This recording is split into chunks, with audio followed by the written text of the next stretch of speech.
Let me ask you something, and I need you to answer me honestly, right here, right now, before you even think about skipping this video. How long have you been renting? 1 year? 5 years? 10? More? Good. Keep that number in your head. Hold it tight, because by the time I'm done with you today, that number is going to feel very different. It's going to feel heavy.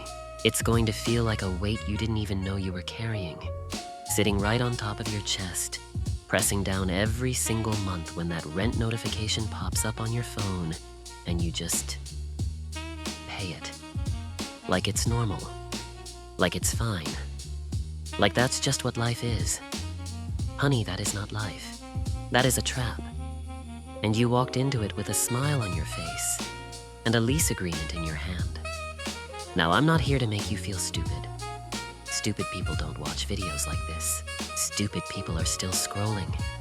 You stopped. That means something. But I am here to make you feel something, because comfortable people don't change. And right now, the system needs you comfortable. It needs you just satisfied enough to keep paying, keep working, keep sleeping in a home that will never, ever belong to you. I have been watching this for decades. I have watched whole families, generation after generation, work hard, pay on time, never miss a month, and die with nothing to pass on. Not a deed, not an address, not one single wall that belonged to them. And the landlord? The landlord retired. The landlord's children inherited. The landlord's grandchildren are going to college on the money your family paid in rent for 30 years. I have the receipts. So if you came here for someone to pat you on the head and tell you renting is fine, that it gives you flexibility, that you're not ready for a mortgage, that the market is complicated, baby, the door is right there. Nobody is stopping you. But if you are ready, truly ready, to understand exactly how much of your life you have already handed over to someone else, and what you can actually do about it starting this week, not this year, not when the market dips, not when you save up some magical number, this week, then stay right here with me. My name is Auntie Pearl, and I have been doing the math that your landlord hopes you never learn to do. Let's talk about how this system was actually built, because it did not happen by accident, and it is not a coincidence that renting has become the default life choice for millions of working people. This was engineered, carefully, quietly, and very profitably. After the Second World War, governments across the Western world made a deliberate decision to make home ownership accessible to the working and middle classes. Subsidized mortgages, government-backed loans, programs designed to put families into homes. And it worked. For a while, home ownership rates climbed. Wealth was building in communities that had never had it before. But somewhere along the way, something shifted. Investment firms, real estate corporations, and private equity groups began buying up residential properties, not to live in them, but to rent them. They bought single-family homes. They bought apartment buildings. They bought entire neighborhoods. And they did not do this because they liked being landlords. They did it because they understood something very simple and very powerful. A person paying rent is an income stream. A permanent, renewable, inflation-adjusted income stream that appreciates over time and costs the owner almost nothing once the mortgage is paid. They turned your need for shelter into their investment portfolio. And then, this is the part that should make your blood pressure rise just a little. They lobbied against affordable housing development. They lobbied against rent control. They lobbied against the very policies that would allow more people to buy homes and stop renting. Because the more people who own, the fewer people who are paying their mortgages for them. The system was not broken by accident. The system works exactly as designed. The question is, who is it designed to work for? It is not designed for you, sweetheart. I wish it were, but it isn't. And pretending otherwise is how you end up at 60 years old with a perfect rental history and zero net worth. Now, let's get to the part I know you came for. Let's talk about the actual numbers, the real ones. The ones that keep me up at night and should keep you up too.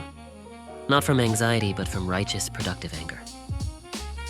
I'm going to need you to sit down for this part. Let's take someone who is 30 years old. They've been renting since they were 22. Their rent started at $900 a month in a modest apartment in a mid-sized city. Very reasonable, right? $900. That's not extravagant. That's being responsible. Living within your means. Over 8 years, with modest rent increases of about 3% per year, which is actually below the national average. I'm being generous here. That person has paid approximately $92,000 in rent. $92,000 gone. Not invested, not building equity, not sitting in an account somewhere. Gone. Directly into someone else's pocket, someone else's asset, someone else's retirement plan. But I don't want to talk to you in dollars. Dollars are abstract. You can't feel dollars. I want to talk to you in something you actually understand. I want to talk to you in hours. Let's say this person earns the median individual income in the United States, about $45,000 a year before taxes. After taxes and deductions, they're taking home roughly $34,000 annually. That's about $16.50 per hour of actual take-home pay for every hour they work. $92,000 divided by $16.50. That is 5,575 hours of their life. 5,575 hours. Worked, traded, gone. That is 232 full days of their existence. 24 hours a day, spent working for nothing that will ever belong to them. That is 7.5 months of their life.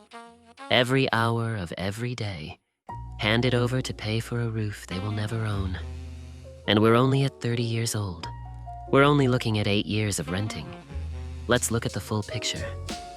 Let's say this same person rents until they're 55. That's another 25 years of renting. Their rent keeps increasing. By the time they're in their 40s, they're paying $1,500 a month in that same apartment, which is modest by that point. Over the full 33 years of renting from age 22 to 55, accounting for those regular increases, this person will have paid approximately $750,000 in rent. $750,000 in hours of life. At the same wage, adjusting modestly for raises over time, we're talking somewhere between 40,000 and 45,000 hours of their working life spent paying someone else's mortgage. 45,000 hours. The average person sleeps 8 hours a night. They work 8 hours a day. That leaves 8 hours for everything else. Family, food, hygiene, rest, joy. 45,000 hours is roughly 15 years of those everything else hours. 15 years of your free time, your living time, your actual human life, converted into rent checks for someone who probably owns 6 other properties and winters somewhere warm. And here is the cruelest part of this mathematics. Here is where I need you to really hear me. If that same person had put just half of what they paid in rent, just half, into a 30-year fixed mortgage starting at age 22, they would own their home outright by their early 50s. They would have an asset worth potentially $400,000, $500,000, $600,000 depending on the market and the location. They would have something to pass to their children. They would have a foundation. Instead, they have a rental history and a landlord who just bought a boat. Now let me tell you about the most sophisticated part of this trap. Because every good trap has a salesperson, and the rent trap has the best marketing department money can buy. They sold you flexibility. Oh, renting gives you flexibility, they said. You can move anytime. You're not tied down. You're free. Isn't freedom wonderful? Let me tell you what that flexibility actually costs. It costs you the ability to build equity. It costs you the ability to make improvements that increase the value of your home. It costs you the stability of knowing your housing costs won't double because your landlord decided to sell or renovate. It costs you the generational wealth that every financial advisor will tell you is the single greatest predictor of economic security for your children. They sold you flexibility and handed you financial quicksand. And then, because one marketing angle is never enough, they sold you the idea that you simply aren't ready. You need a bigger down payment. You need a better credit score. You need more savings. You need to wait for the right moment. Meanwhile, the right moment never arrives because the goalpost keeps moving, and every month you wait is another month of rent deposited into someone else's account. I have heard people say, with complete sincerity, "I can't afford to buy a home." And then I ask them what they're paying in rent, and more times than I can count, their rent payment is equal to or higher than a mortgage payment on a comparable property would be. They are paying mortgage money every single month. They're just paying someone else's mortgage. The system convinced you that you cannot afford the thing you are already paying for. Think about that. Sit with that for a moment. All right, enough pain. You didn't come here just to feel terrible about your financial past. You came here because somewhere in you, you believe it's not too late. And I'm here to tell you, with full conviction, that it is not. But you have to stop doing comfortable things. The steps I'm about to give you are not easy. They are not fun. Anyone who tells you the path to financial freedom is fun is trying to sell you something. Step 1. This week, not next month, not after the holidays. This week, you are going to calculate your rent number. You're going to take what you've paid in rent since you started, and you're going to convert it into hours of your life using your actual take-home hourly rate. Write it down. Put it somewhere you see every day. The refrigerator, your phone lock screen, somewhere. Because you need to feel the weight of that number every time you think about delaying action. Step 2. You are going to have an honest, uncomfortable conversation with your credit score and your debt. Not a glance. A conversation. Pull your full credit report. List every debt. Because the two things standing between most renters and home ownership are credit score and debt-to-income ratio. And both of those are problems that can be systematically addressed in 12 to 18 months with a real plan. Not a guru's plan. A budget, a payoff strategy, and discipline. That's it. Boring, hard, effective. Step 3. You are going to stop optimizing for your renter lifestyle and start optimizing for your transition out of it. That means looking at first-time homebuyer programs in your area because they exist and most people have never once looked at them. It means talking to an HUD-approved housing counselor. They are free, they are not trying to sell you anything, and they will tell you exactly what you need to do and how long it will take. It means treating homeownership not as a dream, but as a project with a timeline and milestones. This is not a 10-step program. It is 3 steps, and they are hard, and they will require you to spend Saturday mornings doing math instead of brunch. But math will do more for your future than any mimosa ever will. Here's what I want you to leave with today. Every month that rent comes out of your account and goes into someone else's, that is not just a financial transaction. That is a transfer of power.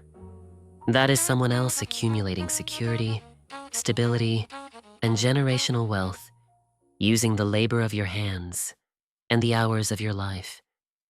And they are counting on you to keep doing it. They are counting on you to stay busy, stay tired, stay convinced that ownership is for other kinds of people. They are counting on the fact that nobody ever sat you down and showed you the math. Well, now someone has. What you do with these numbers is up to you. You can close this video and go back to comfortable. That is a choice. Or you can decide, right now, that the next lease you sign will be the last one. That next year, or 2 years, or 5 years from now, you will have an address that is yours, a door that is yours, a piece of this earth that belongs to you, and to your children, and to their children. That is not just a financial goal. That is dignity. That is the kind of stability that changes what's possible for everyone who comes after you. I'm Auntie Pearl. I do not have a course to sell you. I do not have a masterclass. I have a channel and I have a comment section. And right now, I want you to do one thing. Go down there and tell me one number. Tell me how many years you've been renting. Just the number. That's it. And if this video made you feel something real today, share it with someone you love who needs to hear it. Not because I need the views, darling, because they need the math. Subscribe if you want more truth delivered without the sugarcoating, and I'll see you in the next one. Don't be late. The landlord certainly won't be.